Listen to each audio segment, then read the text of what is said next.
Gautam, supreme കോടതി ഒരു സുപ്രധാനമായ നിരീക്ഷണം നടത്തിയിരിക്കുകയാണ്. ദൈവത്തിൻ്റെ ഭാഷ ജാതിയുടേതല്ല, ജാതി ഭാഷ ദൈവത്തിന് അറിയില്ല എന്നാണ് സുപ്രീം കോടതി പറഞ്ഞിരിക്കുന്നത്. എന്താണ് കാരണം? കോടതി ഇങ്ങനെ ഒരു നിരീക്ഷണം നടത്താനുള്ള കാരണം എന്താ? വളരെ നല്ലൊരു നിരീക്ഷണമാണ് നടത്തിയിരിക്കുന്നത്. ഹൈക്കോടതി വിധിയെ ശരിവെച്ചുകൊണ്ടാണ് സുപ്രീം കോടതിയുടെ ഈ ഒരു നിരീക്ഷണം വന്നിരിക്കുന്നത്. നമുക്കറിയാം, നമ്മുടെ കേരളത്തിൽ ഒട്ടനവധി ദേവസ്വം ബോർഡുകളുണ്ട്. തിരുവിതാംകൂർ, കൊച്ചി, മലബാർ, ഗുരുവായൂർ, കൂടൽമാണിക്യം, അങ്ങനെ ഒട്ടനവധി ദേവസ്വം ബോർഡുണ്ട്. ഈ ദേവസ്വം ബോർഡിൻ്റെ കീഴിൽ ട്രസ്റ്റികളെ നിയമിക്കുന്നത്, പല ക്ഷേത്രങ്ങളിലും ട്രസ്റ്റികളെ നിയമിക്കുന്നതിൽ ജാതി ഒരു പരിഗണനാ വിഷയമായിട്ട് വരുന്നുണ്ട് എന്ന് കോടതിക്ക് ബോധ്യം വന്നു. അങ്ങനെ ഒരു ഹർജി കോടതിയുടെ മുമ്പാകെ വന്നു. അതിന് പിന്നാലെയാണ് ഹൈക്കോടതിയുടെ ഒരു സുപ്രധാനമായ തീരുമാനം. അതായത് ചില ട്രസ്റ്റിമാരെ പാരമ്പര്യേതര ജാതിയൊക്കെ പരിഗണിച്ചുകൊണ്ട് നിയമിച്ചിട്ടുണ്ടായിരുന്നു. അതിൻ്റെ അടിസ്ഥാനത്തിൽ അത് റദ്ദാക്കണമെന്ന് ആവശ്യപ്പെട്ടുകൊണ്ട് ഒരു ഹർജി വന്നു.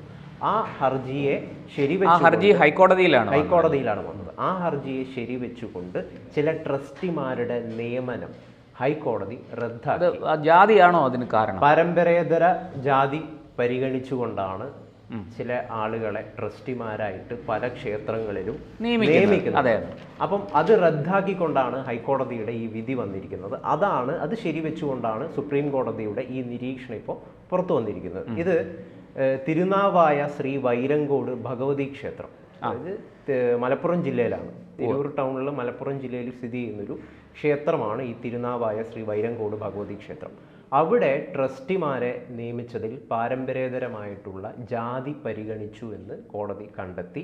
അതിൻ്റെ അടിസ്ഥാനത്തിൽ അത് റദ്ദ് ചെയ്യുകയായിരുന്നു. അതായത് Vinod Kumar MP, Dileep K, Pramod TP, Babu PK എന്നിവരെ നിയമിച്ച മലബാർ ദേവസ്വം ബോർഡിൻ്റെ, ഈ ക്ഷേത്രം മലബാർ ദേവസ്വം ബോർഡിൻ്റെ കീഴിലാണ് വരുന്നത്, മലപ്പുറം ഡിവിഷനിൽ. ആ തീരുമാനമാണ് ഹൈക്കോടതി റദ്ദാക്കിയിരിക്കുന്നത്. എന്നാൽ ഒരു എതിർവാദം ഉന്നയിച്ചുകൊണ്ട് ഇത് സുപ്രീം കോടതിയിലേക്ക് പോയി. അതിന് പിന്നാലെ സുപ്രീം കോടതിയും ശരിവെക്കുകയാണ് ചെയ്തത്. ഹൈക്കോടതി വിധി ശരിയാണ്, അതിൽ യാതൊരു തെറ്റുമില്ല.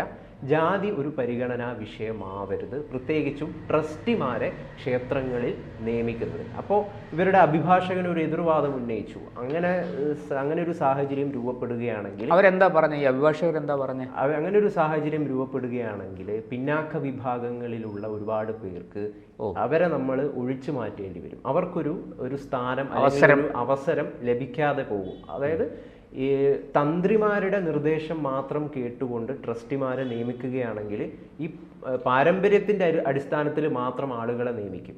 അതിനപ്പുറത്തൊരാൾക്ക് ഈ ഒരു ട്രസ്റ്റിയുടെ ഭാഗമാവാൻ വേണ്ടിയിട്ട് സാധിക്കില്ല എന്നാണ് ഹൈക്കോടതി പറഞ്ഞിരിക്കുന്നത്. അത് തന്നെയാണ് സുപ്രീം കോടതിയും ശരിവെച്ചിരിക്കുന്നത്. ഇത് യഥാർത്ഥത്തിൽ ഇതിലൊരു പ്രധാനപ്പെട്ടൊരു വിഷയം എന്താണെന്ന് വെച്ച് കഴിഞ്ഞാൽ, രാഷ്ട്രീയ പ്രവർത്തനം നടത്തുന്ന ആളുകൾക്കൊന്നും ഈ ട്രസ്റ്റിയുടെ ഭാഗമാകാൻ വേണ്ടിയിട്ട് സാധിക്കില്ല. ദേവസ്വം ബോർഡ് ഈ ക്ഷേത്രങ്ങളുടെ ട്രസ്റ്റി ആയിട്ട് വരാൻ വേണ്ടിയിട്ട് നിയമ തടസ്സമുണ്ട്. പക്ഷേ ഇതിൽ 2 അംഗങ്ങൾ പാർട്ടിക്കാരാണ്. ഒരാള് CPM ബ്രാഞ്ച് സെക്രട്ടറിയാണ്. ഈ പ്രമോദ് TP എന്ന് പറയുന്ന ആള് CPMന്റെ ബ്രാഞ്ച് സെക്രട്ടറിയാണ്. ബാബു PK AIYFന്റെ ഭാരവാഹിയാണ് ഈ ബാബു PK എന്ന് പറയുന്നത്. ആ കാരണം കൊണ്ട് രണ്ടുപേരുടെയും നിയമനം കോടതി റദ്ദാക്കി. ഈ രണ്ടുപേരുടെ മാത്രമല്ല, മറ്റ് ബാക്കിയുള്ള ആളുകളുടെയും നിയമനം കോടതി റദ്ദാക്കിയിരിക്കുകയാണ്. അപ്പൊ ഇതാണ് യഥാർത്ഥത്തിൽ സുപ്രീം കോടതി ജാതി ദൈവത്തിനൊരു പരിഗണനാ വിഷയമല്ല എന്ന് പറഞ്ഞുകൊണ്ടുള്ള നടത്താനുള്ള കാരണം. വളരെ ശരിയാണ്. സുപ്രീം കോടതിയുടെ ആ വിധി അങ്ങേയറ്റം 2 കൈയും നീട്ടി സ്വീകരിക്കേണ്ടതാണ്, സ്വാഗതാർഹമാണ്, കൈയടിച്ച് സ്വീകരിക്കേണ്ടതാണ്. ഹിന്ദുമതത്തിലെ ഈ ജാതീയമായ വേലിക്കെട്ടുകളും വേർതിരിവുകളും ഇല്ലാതാക്കേണ്ടത് വളരെ അത്യാവശ്യമാണ്. അത് കോടതി ഒരിക്കൽ കൂടി ചൂണ്ടിക്കാട്ടിയിരിക്കുന്നു. നമ്മുടെ പാരമ്പര്യത്തിൽ വാസ്തവത്തിൽ ജാതി ഇല്ല എന്നുള്ളത് സത്യമാണ്. ജാതി എന്ന വാക്കിന് തന്നെ അർത്ഥം അടയാളം എന്നാണ്. അതിനൊരിക്കലും നമ്മൾ ഈ പറയുന്നത് പോലെ ഏതെങ്കിലും ഒരു പ്രത്യേക വിഭാഗത്തെ കുറിക്കാൻ വേണ്ടിയിട്ട് ആ ശബ്ദം ഉപയോഗിക്കുന്നത് പോലും തെറ്റാണ് എന്നാണ് ഭാഷാ പണ്ഡിതന്മാർ തന്നെ പറയുന്നത്. എന്തായാലും ഈ ജാതീയമായ വേർതിരിവുകൾ, വേലിക്കെട്ടുകൾ ഹിന്ദുമതത്തിൽ ആവശ്യമില്ല. അത് ഹിന്ദുമതത്തിന് അല്ലെങ്കിൽ ഹിന്ദുക്കൾക്ക് വലിയ ദോഷം ചെയ്യുന്നു എന്ന് ഒരിക്കൽ കൂടി തെളിഞ്ഞിരിക്കുകയാണ് സുപ്രീം കോടതിയുടെ ഈ വിധി കൊണ്ട്. നമ്മുടെ പാരമ്പര്യത്തിലങ്ങ് ഹിന്ദുത്വത്തിൻ്റെ അടിസ്ഥാനമായ വേദങ്ങളിലോ ഉപനിഷത്തുക്കളിലോ അല്ലെങ്കിൽ പഴയ രാമായണ ഭാരതാദി ഇതിഹാസങ്ങളിലോ ഒന്നും ഈ ജാതീയമായ വേർതിരിവുകളോ വേരിക്കെട്ടുകളോ വാസ്തവത്തിലില്ല. പിന്നെ അതൊക്കെ അങ്ങനെയൊക്കെ ഉണ്ടെന്നും പറഞ്ഞ് പലരും വ്യാഖ്യാനിക്കും. പക്ഷെ സത്യത്തിൽ അതില്ല എന്ന് തന്നെയാണ് നമ്മുടെയും സുപ്രീം കോടതിയും ഇപ്പോൾ പറഞ്ഞിരിക്കുന്ന അതാണ്. നമ്മുടെയും തിരിച്ചറിവ് അതാണ്. ഇതിനകത്ത് നമ്മൾ ഈ പറയുന്നത് പോലെ വർണ്ണവ്യവസ്ഥയുണ്ട്. ആ വർണ്ണവ്യവസ്ഥയെ ജാതി വ്യവസ്ഥയായിട്ട് തെറ്റിദ്ധരിക്കുകയും പിന്നെ അതിനകത്ത് ഈ തൊട്ടുകൂടായ്മ, തീണ്ടിക്കൂടായ്മ തുടങ്ങിയവ ആരോപിക്കപ്പെടുകയും ചെയ്യുന്നുണ്ട്. അതൊക്കെ തെറ്റാണ്, അതൊന്നും ശരിയല്ല. വർണ്ണവ്യവസ്ഥ തൊഴിലിൻ്റെ അടിസ്ഥാനത്തിൽ ഒരു ഹൈറാർക്കി ഉണ്ടായി എന്നുള്ളതല്ലാതെ അതിനകത്ത് ഈ പറയുന്ന പോലത്തെ അസ്പൃശ്യതയോ തീണ്ടലോ തൊടിയിലോ ഒന്നുമില്ല. അത് സത്യമാണ്. നമ്മുടെ പാരമ്പര്യത്തിലെങ്ങും അങ്ങനെയില്ല. ഇപ്പോൾ എന്തായാലും സുപ്രീം കോടതി അടിവരയിട്ട് പറഞ്ഞിരിക്കുന്നു, ജാതീയമായ ഈ ഇത്തരത്തിലുള്ള സംവിധാനം ഇങ്ങനെയുള്ള നിയമനങ്ങളിൽ മാനദണ്ഡമാക്കരുത്. പക്ഷെ അതിലുള്ള ഇപ്പം പല ക്ഷേത്രങ്ങളും ഈ തായ് വഴിയുടെ അടിസ്ഥാനത്തിലൊക്കെ ഭരണസമിതി രൂപീകരിക്കുന്ന സാഹചര്യങ്ങളുണ്ട്. കുടുംബക്ഷേത്രങ്ങളാണ് പലതും. അപ്പോൾ ഇവിടെയൊക്കെ ട്രസ്റ്റിമാരെ നിയമിക്കുന്നതൊക്കെ പാരമ്പര്യത്തിൻ്റെ അടിസ്ഥാനത്തിൽ തന്നെയാണ്. അപ്പോൾ ഈ പാരമ്പര്യം നമ്മൾ നോക്കുമ്പം അവിടെ ജാതിയും കൂടി യഥാർത്ഥത്തിൽ പരിഗണിക്കുന്നില്ലേ? അത് വാസ്തവം പറഞ്ഞാൽ ഈ കുടുംബക്ഷേത്രങ്ങളുടെ കാര്യത്തിലാണ് ഈ പ്രശ്നം വരുന്നത്.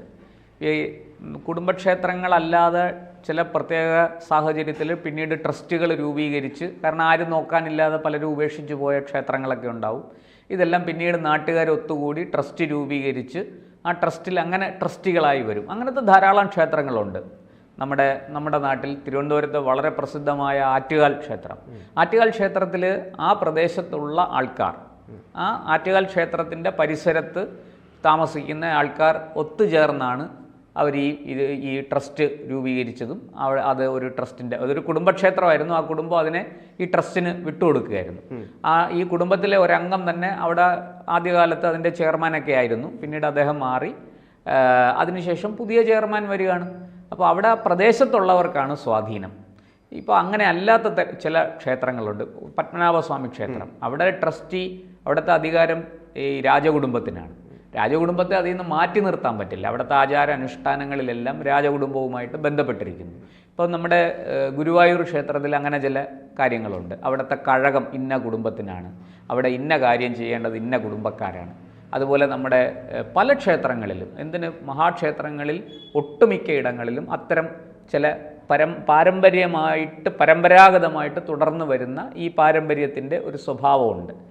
അതിനകത്ത് ആരും വേറെ ഒരു തടസ്സം പറയുകയോ ഇത് ഞങ്ങൾക്ക് വേണമെന്ന് ആവശ്യപ്പെടുകയോ ഒന്നും ചെയ്യാറില്ല അങ്ങനെ സാധാരണ. ഇനിയിപ്പോൾ അത് നാളെ അതൊക്കെ ഭാവിയിൽ അത് മാറി വരും. ഇപ്പോൾ ഉദാഹരണത്തിന് പല കാര്യങ്ങളിലും ഈ ദേവഹിതം നോക്കി ഇത് നിർണ്ണയിക്കാറുണ്ട്. ദേവൻ്റെ ഹിതം, അത് ദേവപ്രശ്നമൊക്കെ വെച്ച് നോക്കി ചർച്ചകളൊക്കെ നടത്തി ദൈവജ്ഞൻ ഒരു തീരുമാനം അവസാനം പറയും. അത് ഈ തന്ത്രിയും ഇവരെല്ലാവരും കൂടെ ചേർന്നിരുന്നു, തന്ത്രി, മേൽശാന്തി, ഈ പറഞ്ഞതുപോലെ ക്ഷേത്രത്തിൻ്റെ ഉടമസ്ഥർ, ട്രസ്റ്റ് അംഗങ്ങൾ, ഭരണസമിതി അംഗങ്ങൾ, നാട്ടുകാർ എല്ലാവരും കൂടെ ഇരുന്നിട്ടാണ് ഈ ദേവപ്രശ്നം നടക്കുന്നത്. അവിടെ വലിയ തോതിൽ ചർച്ചകളൊക്കെ നടത്തിയിട്ടാണ് അവർ ഇത്തരം തീരുമാനങ്ങൾ എടുക്കുന്നത്. അതൊക്കെ ഭാവിയിൽ മാറി വരുമായിരിക്കും, നമുക്കിപ്പോൾ അങ്ങനെ പറയാൻ പറ്റുള്ളൂ. പക്ഷേ ഈ സുപ്രീം കോടതിയുടെ വിധി നിരീക്ഷണം കണ്ണു തുറപ്പിക്കുന്നതാണ്. തീർച്ചയായിട്ടും ജാതി ഇത്തരം കാര്യങ്ങൾക്ക് മാനദണ്ഡമാക്കരുത്. ദൈവത്തിന് ജാതിയുടെ ഭാഷ അറിയില്ല എന്ന് കോടതി പറഞ്ഞിരിക്കുകയാണ്. അക്ഷരാർത്ഥത്തിൽ കനകലിപികളിൽ, അല്ലേ, സ്വർണ്ണലിപികളിൽ എഴുതിയിരിക്കുന്ന ഒരു നിരീക്ഷണമാണ്, ഒരു വിധിയാണ്. ഇതിൽ പക്ഷെ നമ്മൾ ഇതും കൂടി ചർച്ച ചെയ്യേണ്ടതല്ലേ? അതായത് പാർട്ടിക്കാരെ പല ക്ഷേത്ര കമ്മിറ്റികളിലും തിരികെ കയറ്റുന്നു എന്ന് പറയുന്നത് ശരിക്കും പറഞ്ഞു കഴിഞ്ഞാൽ ക്ഷേത്രത്തിന്റെ ആചാര ലംഘനം, ഇതുപോലുള്ള ഒരുപാട് തോന്നിയവാസങ്ങൾക്ക് കാരണമായി തീരുന്നുണ്ട്. ഇപ്പൊ തന്നെ ഗുരുവായൂർ ക്ഷേത്രത്തിലടക്കം നിരവധി ആചാര ലംഘനങ്ങൾ നടക്കുന്നുണ്ട് എന്ന് പറഞ്ഞ് പല സംഘടനകളും, ഹിന്ദു സംഘടനകളും കോടതിയെ സമീപിക്കുന്ന കാഴ്ചകളും നമ്മൾ കാണുന്നുണ്ട്. അത് കൃത്യമായിട്ട് യഥാർത്ഥത്തിൽ പരിശോധിക്കേണ്ടതല്ലേ? ആരായിരിക്കണം ഈ ക്ഷേത്രത്തിന്റെ ഭാരവാഹിത്വം അല്ലെങ്കിൽ മറ്റ് പ്രധാന ചുമതലകൾ നിയന്ത്രിക്കേണ്ടത്? അദ്ദേഹത്തിന്റെ രാഷ്ട്രീയം എന്താണ്, അദ്ദേഹത്തിന്റെ സ്വഭാവം, ഇങ്ങനെയുള്ള കാര്യങ്ങളൊക്കെ പരിശോധന.